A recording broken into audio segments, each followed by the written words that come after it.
let's hear from Schefter. Adam Schefter, basically was commenting on the future of Kyle Shanahan and John Lynch, and here's what Schefter had to say. He's over there, right? For anybody? I mean, I don't think so. Here's how I always think about it. Because I think you're asking about the head coach or the GM, right? If they want to move on from John Lynch or Kyle Shanahan, which I've gotten zero indication that they want to do, how quickly do you think it would be before there would be another team that would want to hire both of them? Oh, yeah. Very quickly. All right. Well, I mean, that, I don't know. I don't know if that even should be the barometer anymore. Because other people were going to hire Kyle or John. I wouldn't dump Kyle Shanahan at this point. But I know there are a lot of people that are I know there are lots of Niner fans that have at their wits' end with him and feel like he's burnt out and needs a change, a sabbatical, whatever. The 49ers did consider trading Jim Harbaugh to Cleveland once upon a time. In fact, Florio, before we comment on this, I mean, why don't we start here? Do you think the 49ers should move on from Kyle Shanahan, John Lynch, or both? I do. 8 years is a long time, and I think you're starting to see some fatigue with the team. I don't think they're really responding to his voice and his message the way that they used to. I think this is a team that's underachieved as much as any team in the league right now, and I think he needs a fresh start. They need a fresh start, and I think they could do a lot better, even with someone who doesn't have the kind of name that he has. I feel like his whole arrogance bordering on smugness was really cool when he was winning, but now I think it just looks kind of tired. He looks kind of tired. I think they both would benefit from a fresh start. I'm okay with. I like John Lynch and Kyle Shanahan. I think I would stay with them, but I'm not staying with them without conditions. And this is where this thing gets a little wonky. Right.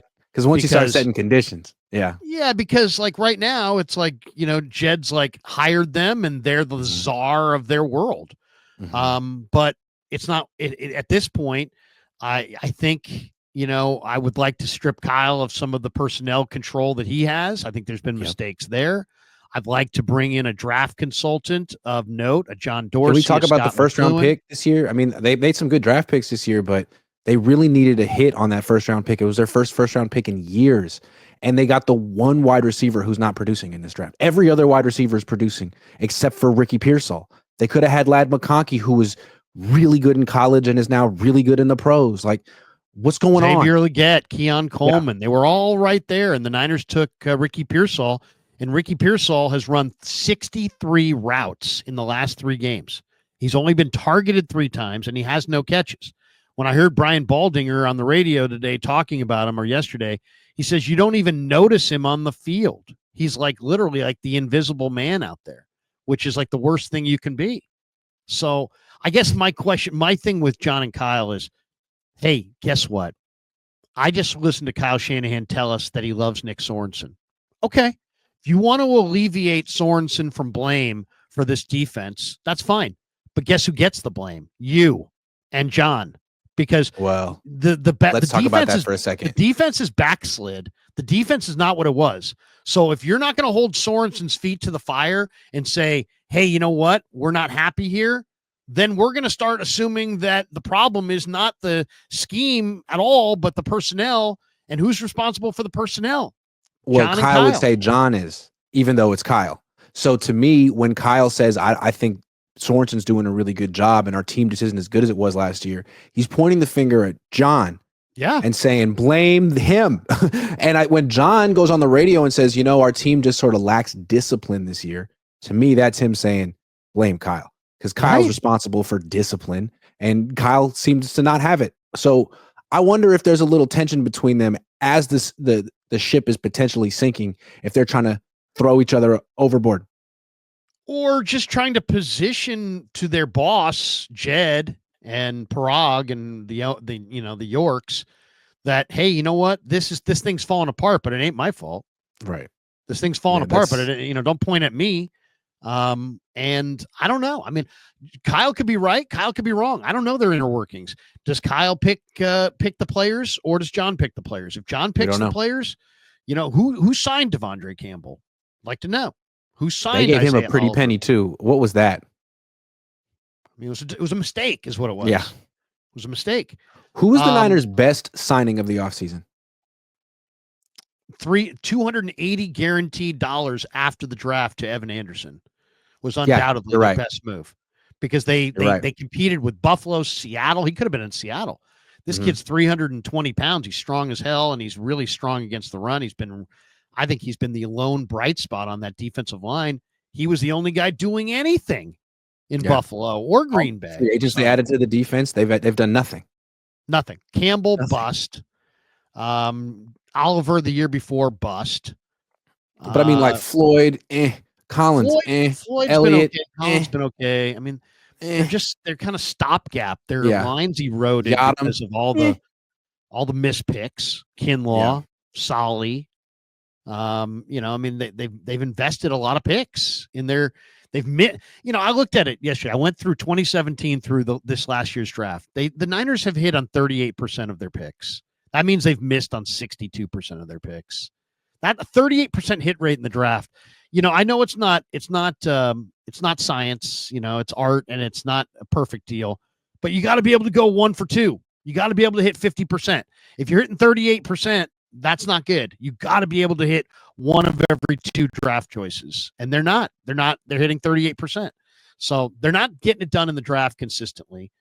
Kyle looks like he's kind of pointing at, if he's saying it's not Sorensen's problem, then he's literally pointing at himself and Lynch. And Lynch saying that they're not disciplined, he seems like he's pointing the finger at Kyle. And I get the feeling that Lynch is kind of like has to kind of cover for Kyle sometimes. But let's play the Florio. We got a Florio audio piece here. And he's talking about the idea, that the Niners considered trading Jim Harbaugh to Cleveland, and then it didn't materialize. But let's hear from Florio. One thing that I don't think happens enough is the John Gruden model, where you call up a team and you say, are you interested in releasing your coach, and what would the compensation be? And I've mentioned both Kyle Shanahan and John Harbaugh today as guys that maybe the Bears should call about. And yes, it's going to cost you something by way of draft pick compensation. But like if you would get Shanahan, and I feel like Shanahan and the 49ers are getting close to the point where they would benefit mutually from a fresh start. If you can get Shanahan and join him at the hip with Caleb Williams, are you kidding me? What gives you the impression that the Niners and Kyle Shanahan would have a mutual separation like that? Well, there's nothing specific, but you just look at the situation. It's been since 2017. They've kind of been annually banging their head against the door trying to break it down. This year just feels kind of weird. It feels like it's coming to an end from the standpoint of the nucleus of players that they've had there. And you never know what's really going on behind the scenes. And I mentioned the 49ers in part because it was 10 years ago or so when they had Jim Harbaugh going into what was the 4th year of his tenure there. The first 3 years had all been very successful. NFC Championship, Super Bowl, and NFC Championship. And we reported at the time, and it was accurate, and it was confirmed by the Browns in a roundabout way, that the 49ers were close to trading Jim Harbaugh to the Cleveland Browns.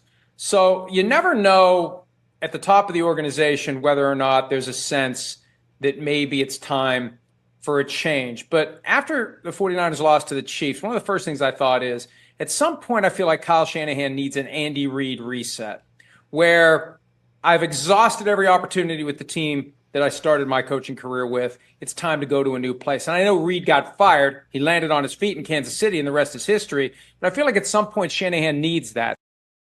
Interesting. Okay, let's talk about the Reid. Agree thing with for a all second. of that. Yeah, I mean, there's a lot of. I mean, and Florio, I can't stand Florio, but I kind of feel like he's sniffing around in the right area here. I mean, the Andy Reid thing has only worked out in Philly. Let's be real about this. Andy Reid was kicked out of Philly after 13 years. Okay, he didn't get it done. He went to Kansas City. He's won 3, right? He's won 3 and lost 1. He's on his way to maybe winning 5. I mean, he's probably going to win another 1 or 2. So he's become a dynasty in Kansas City. The only reason Philly even tries to pretend that it's okay that they did this move is because Doug Peterson won them a ring, and they still have a pretty good football team, and they're in the running for the Super Bowl this year. But you know what I'm saying? It's like, without Doug Peterson's ring, they're jackasses. They just got rid of a coach that they invested 13 years in, only to watch him go somewhere else, get a better quarterback, better support, and win 3 Super Bowls and maybe win 5. So it's like, yes and no, though. I mean, I think what Florio's point was that, like, after a certain amount of time, what was it, 8 years, 13 years, whatever it is, a guy may need a fresh start. Like, his voice may no longer resonate with the players there. And yeah, you could try to rebuild it there. I think Andy Reid tried. He did it with Michael Vick. I mean, maybe Kyle Shanahan has the patience to tear it down and build it up here, or maybe he doesn't even want to do that. Has that ever crossed anyone's mind that he's looking at this just like everyone else is, and is like, you know what, maybe Brock's not the guy, and maybe we got to like cut Javon Hargrave and Debo and Juszczyk and kind of gut this and start over? I don't want to do that.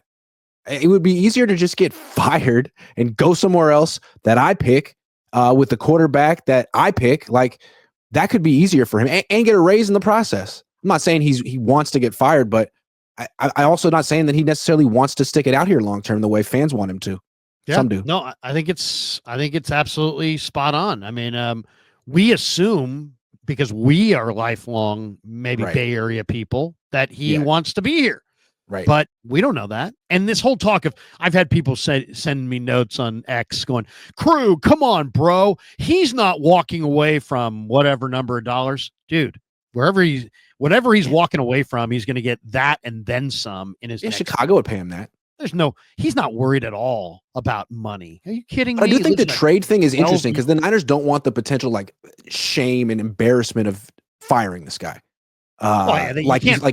Jed can't do it. Jed can't fire him. But you could trade him. Couldn't fire Jim. But you could trade him. You could trade him. That's different. And if you do trade him, I think he's worth like maybe 2 first-round picks, maybe more. Yeah, what do you want in return? The Bears come to you. God, and if I'm Kyle, do you want to go coach up Caleb in Chicago? Maybe. I mean, I don't know. I don't know. He doesn't seem like he wants to be coached. You catch Caleb on the right day, and you're like, oh my God, this guy's he's an albatross. He's gonna sink you to the bottom of the NFL Ocean. Or other days you're like, hey, look at this guy. This guy's winging it. He seems like Kyle's worst nightmare, man. He goes off script every play. He does, and he holds every play. And if he likes guys who process quickly, and Brock is one of those guys, he's really not going to like Caleb, because Caleb holds the ball for an eternity, more than almost any young quarterback I've seen. But Florio does make a point that the nucleus is coming to an end, whether Kyle stays or not. Debo's done. CMC's got double Achilles and now a PCL injury. How much realistically, if he's a car, what's his mileage? 200,000. I mean, he's got huge mileage. Trent Williams is maybe going to play for 3 more years, but is he going to play at the elite level for what? Maybe 1 more year.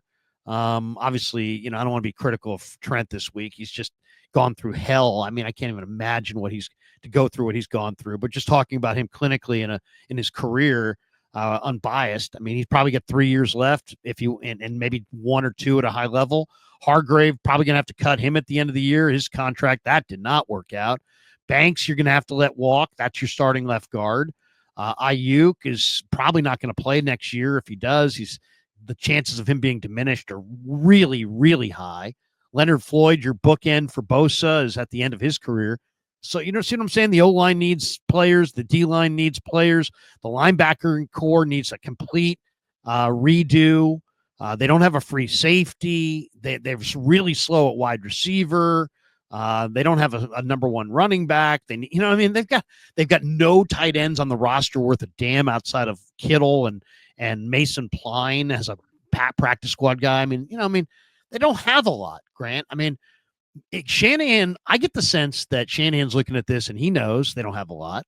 He's like, we're not as good this year. But also, I kind of get the feeling that Jed may say to him, hey, how about you come back, and we bring in this guy as a draft consultant, or how about we bring in this guy to help out or whatever. And I could see Kyle pushing back on that, saying, hey, I don't want any of these conditions. I want the deal that I originally signed up for here. And if I can't have that deal, I don't want to be here.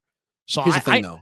They could be headed towards a mutual parting if Jed starts saying, I want this, this, and this. You're right. I agree. And like you said, the roster's getting older. There's not a lot left. But if Brock Purdy were Joe Burrow, if Brock Purdy were Justin Herbert, if he were even CJ Stroud or Jordan Love, maybe Kyle Shanahan would say, you know what, I want to stay here. I want to be here for the next 10 years. I want to be coaching this guy for the rest of my career, the rest of his career, because he's special. I think if Kyle's having these second thoughts, it's probably mostly going to be about the quarterback. Do I really want to be tied to Brock for a long time? He experienced that with Jimmy already, and it seems like it took years off of his life. I mean, look at him. He looks old. Maybe he's just a little nervous about this. The numbers are down. He's not going to blame himself for it. He's going to probably put it on Brock. And unless Brock can do something drastic in the next 5 weeks to change people's perceptions, I could see Kyle being like, you know what? I'm out. I don't want to do this. The Yorks like this kid a lot. They think he's the next Steve Young. I don't.